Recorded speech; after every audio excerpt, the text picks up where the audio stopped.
nature-based play area. There's actually a community just north of the park, the Stream Falls Park that's in Bainbridge, that this would give them an opportunity to have a nature-based play area in pretty close proximity to the neighborhood, and then incorporating kind of a boardwalk and an overlook down to kind of, this is sort of an 8-acre wetland that you can see a little bit from South Franklin Street. So this is the initial master plan that we submitted to the state for the state budget that was that we did receive funding for. So we'll work through right now. We're going out for an RFP for engineering and consulting services. We'll do the landscape architectural portion of the project in-house to kind of maximize value as far as cost there.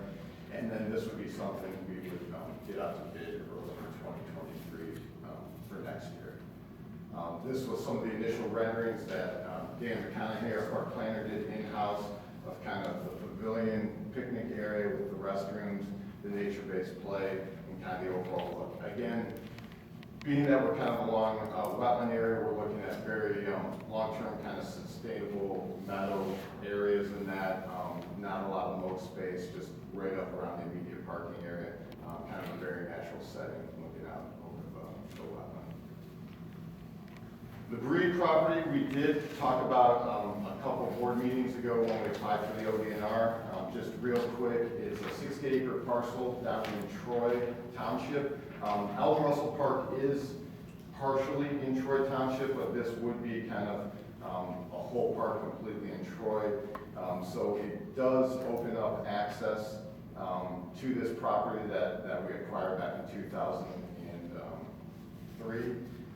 The property is mostly wetland. So again, this is going to be more of a preserved area, nature viewing, birding, great opportunities for that. Our naturals, again, just again, this was some of the initial thoughts as far as some of the boardwalk, primitive trails, very natural kind of improvements to the property.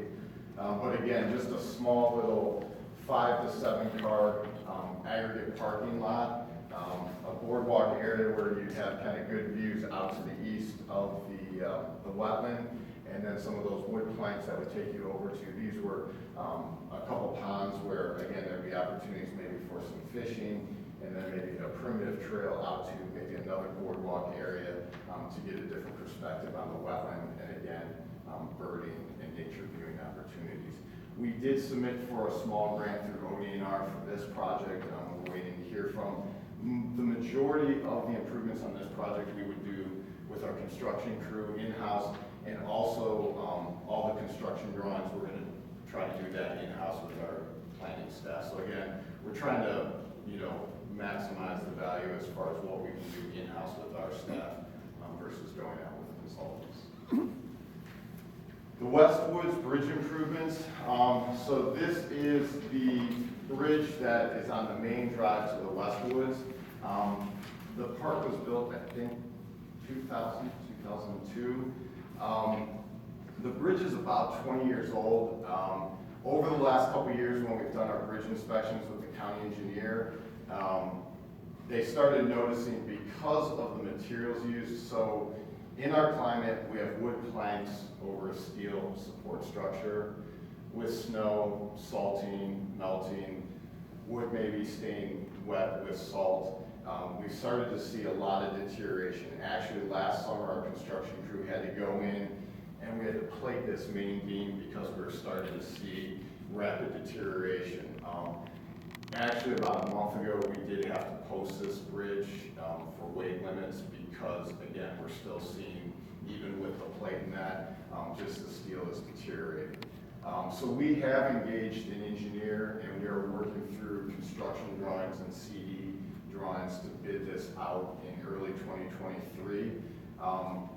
We feel very fortunate that we have an opportunity in October to present to ODOT. This isn't on a dedicated road, so in the past, ODOT would not offer grant funding for bridges like this. They did open it up for the next biennium for metro parks. So they did, we put in an application, we are going to present to them. So we did ask for the full $850,000 cost. We again, we'll see if we get some funding, complete funding, but that's kind of where we're at with this project. So it does need to happen. Unfortunately, it's an infrastructure thing. We need to deal with it. So hopefully we can also find some funding that would help out with doing Now, what would you replace the wood with? So what we're looking at is basically still doing a steel superstructure, but it would be a concrete road deck. We looked at a couple different options. One option we are looking at is a three-sided box culvert. This is actually Silver Creek flows through here, and we've talked with Paul, and there are some brook trout upstream.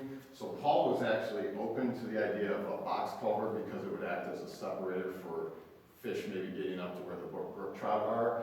Unfortunately, the engineers aren't sure. They're doing some hydraulic calculations, but depending on how much watershed is flowing through there, we may not have that option. So we're looking at probably it's going to be a steel superstructure with a concrete road bed. Maintenance-wise, it's probably the best long-term in our climate to hold up. So that's kind of the thought with this concept. And then the last project is Swine Creek Reservation. Again, one of our oldest parks down in Middlefield Township. Basically existing conditions, we've been doing crack sealing, kind of what we could maintenance-wise, but we're actually at a point where we need to go in and do some repairs. So this project, we're looking at doing some full depth repairs and some resurfacing to some of the parking areas and along the entry drive in the park.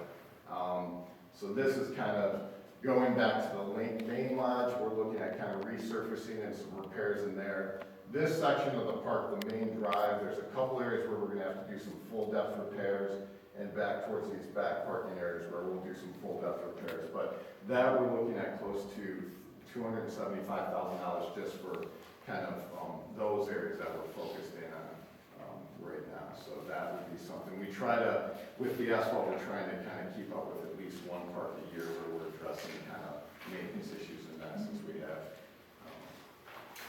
quite a few asphalt parking areas. That's kind of an overview of all the projects. If there's any specific questions. Great presentation. Thank you, Matt.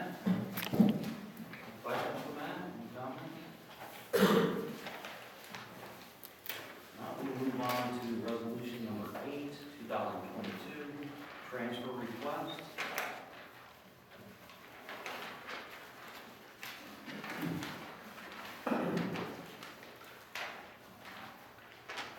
Memo from Jennifer Kay, our finance director. A transfer is being requested to move $1,341,060 from the general fund to the land improvement fund as authorized by Ohio Revised Codes 5705.14 through 5705.16. It is a general fund transfer out appropriation of the number I just cited and a land improvement fund transfer in the form of revenue in the amount of $1,341,060. The source of the revenue are wetland mitigation credits and shall be used to acquire and improve park assets, thus necessitating the need for the above transfer, and no injury will result from the transfer of such funds.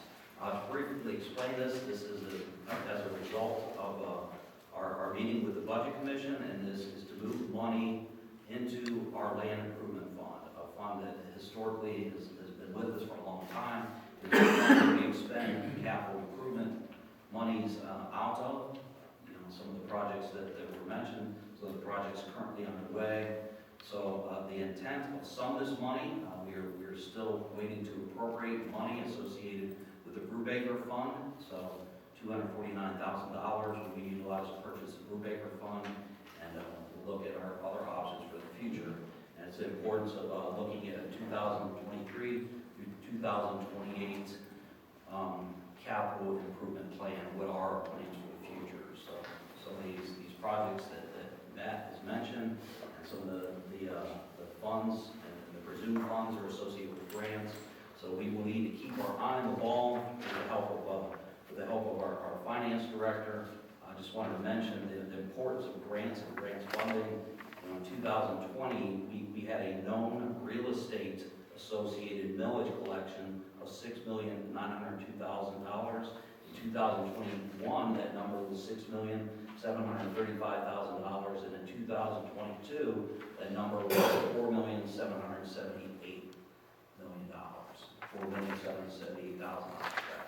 So it's going to be important to keep our eye on the ball. Jen updated our appropriations, and you can see there, thankfully, because of the hard work associated with some of our grant applications and some of our revenue streams, wetland mitigation dollars, stream restoration projects, our appropriations far outpace our known real estate revenue collections. So you want to also make note of our personnel services